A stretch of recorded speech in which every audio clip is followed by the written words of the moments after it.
Hello everyone. So today we're gonna be double tapping the 13-inch at 200 yards. Okay, so the goal here is to try and squeeze off the two shots before the sound has a chance to echo back at me. Okay, so basically I want to basically pump the trigger 2 times, click click, and then hear ding ding. Okay, so I have already done this with the 11.5 inch.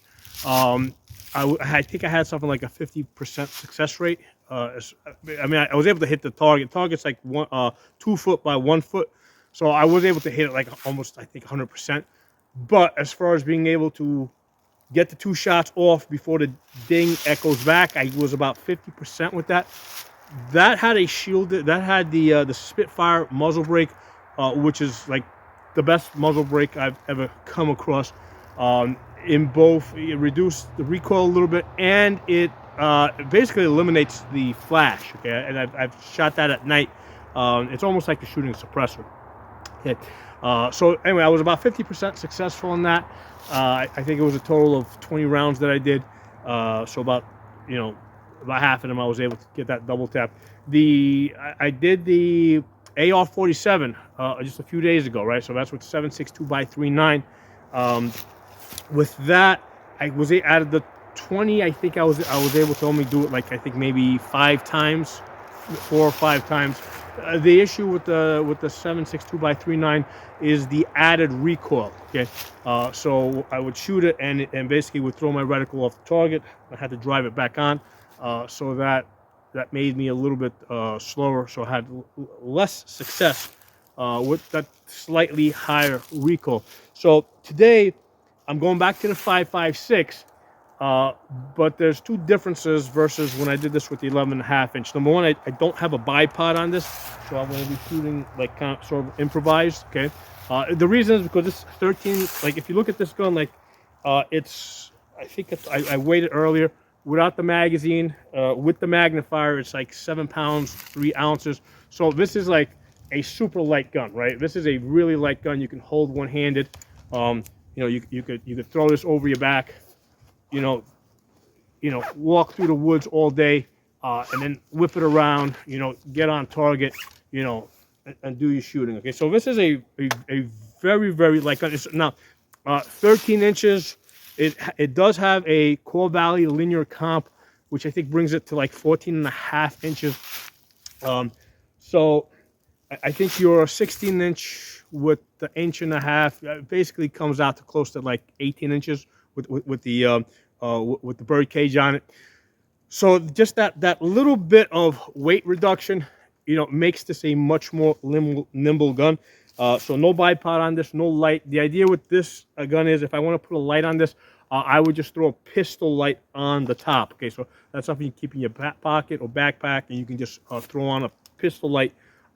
So very light gun here. So the issue with this gun, right, is that this Core Valley linear comp, it's great for bringing the noise level down to something that's reasonable, right? It kind of sounds like a regular AR, but it creates a huge muzzle flash. Okay, so the Radical Firearms did an excellent job of reducing the muzzle flash.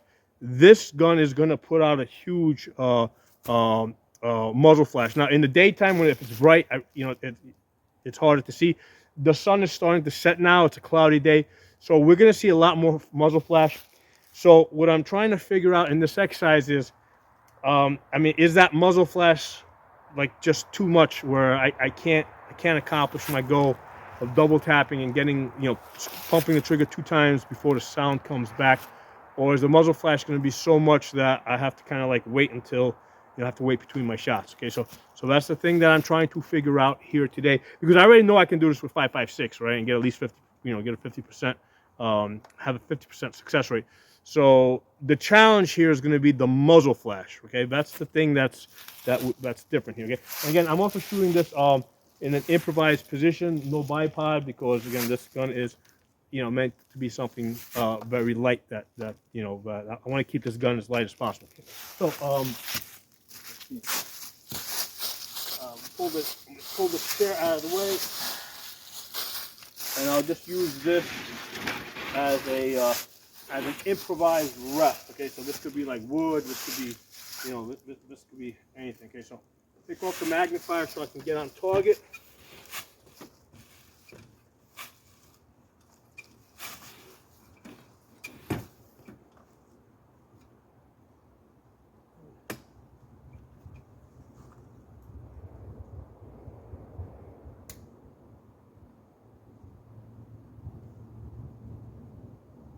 Do this. Let me try and stabilize myself even more.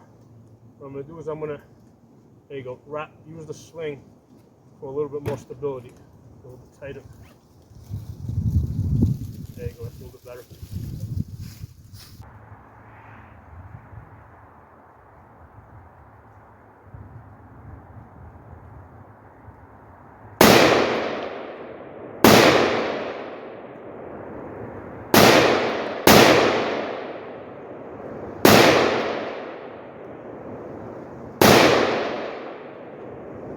Issue I'm having is stability. Without the bipod in this improvised position, I am moving around way too much.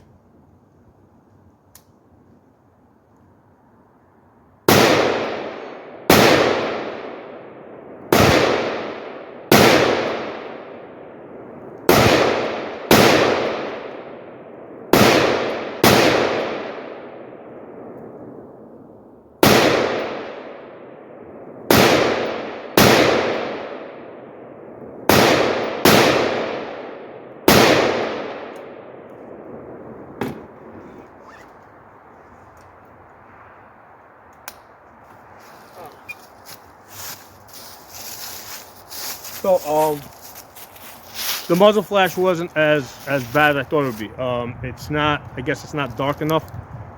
So that because I really couldn't even see it. Normally I can see it even if it's bright in this. I think that I was just struggling so much with trying to stabilize the gun. Now, granted, like if I gave myself all the time in the world, yeah, I mean I could get it stabilized, you know. But again, I'm trying. I'm in an improvised position. I'm trying to kind of get those two shots off as fast as possible. So after taking that first shot, trying to get the gun back under control, take that second shot. Yeah, I mean, I think I had a 0 success rate with this. Okay, I mean, I got plenty of hits on target, but there was just too much movement. Now, if I had gone to a prone position, yeah, I would have had a much more success rate. Because basically I would have dug the magazine into the ground, try to stabilize it. But here's the thing, and this is realistic shooting here. From this position here, if I go prone on the ground, I don't have the clearance to see the target, right? So basically, because the ground's not flat, it's you know it's wavy, it's hilly. So I need to be that high in order to have a line of sight to my target. Okay. So, you know, you're not always going to have the option of shooting prone, okay? Even though it's a better position to be in. So sometimes the kneeling position is the best that you can get. Now, from that kneeling position, right, with the gun basically rested on some type of, you know, improvised piece of wood there, I didn't get the double taps that I wanted, but I got plenty of good hits on target, okay? So I can't quite go as fast as I want to, but I can still make effective hits. So again, one of the things that, you know, like you gotta, until you do it, you don't know what you can do and what you can't do. And, you know, if you guys look at the video from my 11.5-inch gun, I did a couple of videos on it. I did one video called One Gun to Rule Them All. The bipod pretty much lives on that gun. It's 11.5 inches, so it's light enough that it can stay on there. With this gun, if I put a bipod on here with the 13 inches, it basically, you know, it gets a little awkward. It gets a little front heavy. It gets, you know, I can't just hold it up as easy here and do like magazine changes, you know. You know, so the 13 inches with the bipod with a permanent light, you know, this gun, it works. This gun is a lot better like this, right, with less stuff on it.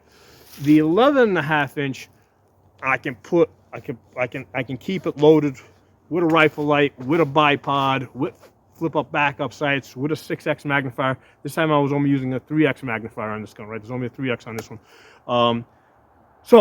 Yeah, and you know what? If nothing else, this exercise that I did here today kind of proves to me that, you know what, that 11.5 inch, you know, it's a great length, and I need to get another upper. I need to get another 11.5 inch, maybe get a 10.5 inch. I don't have a 10.5 inch. I've got plenty of 7.5s. The 7.5s are a little bit too short. They lose a little bit too energy. The accuracy tends to fall off on those. So 10.5, 11.5 inch, that's the sweet spot right there. The 13 inch is nice because you got almost a 16 inch here, right? But not quite. And it's, you know, if you're going in and out of vehicles, this is a great setup like this, right? This is good length.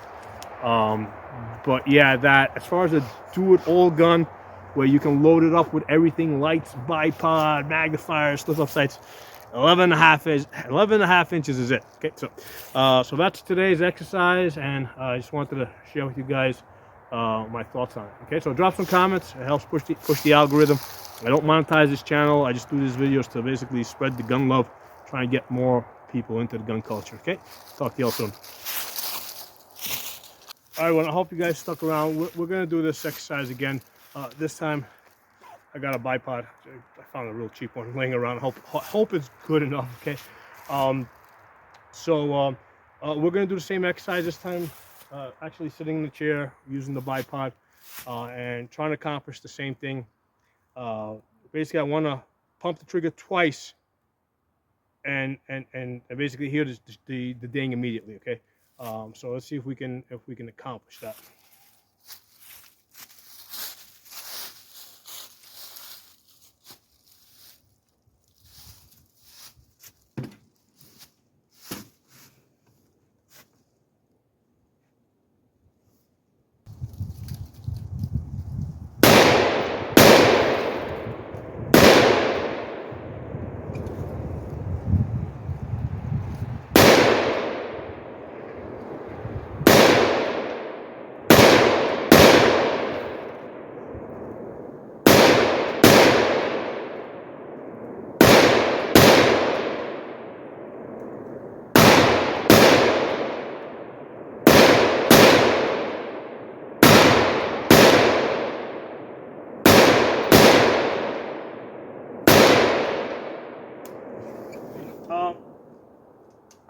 It was definitely better. Definitely had more stability. This bipod seems to slide a little bit more on the table than I think the other one that I had when I did the 11.5 inch. I could definitely see more of the muzzle flash, but that muzzle flash really wasn't the thing that was overwhelming me. It's just trying to keep that dot on target, you know, through that recoil. It was definitely easier with the 11.5 inch, which had a better shielded muzzle brake, right? Because it's just a linear comp. That's actually a shielded muzzle brake. So with that, I think it was like 50% success rate. With this, maybe I got 3 out of the, you know, I managed to do it 3 times. But yeah, definitely much more stable. Definitely like worth considering. Like, you know, even though the bipod adds weight to the gun, but maybe something worth keeping in your backpack or keeping with your equipment. You know, maybe even if it's not on the gun, maybe if you think you're going to be doing any distance shooting, it's a very useful tool, no doubt about that. Okay? So anyway, drop some comments. Talk to you all soon.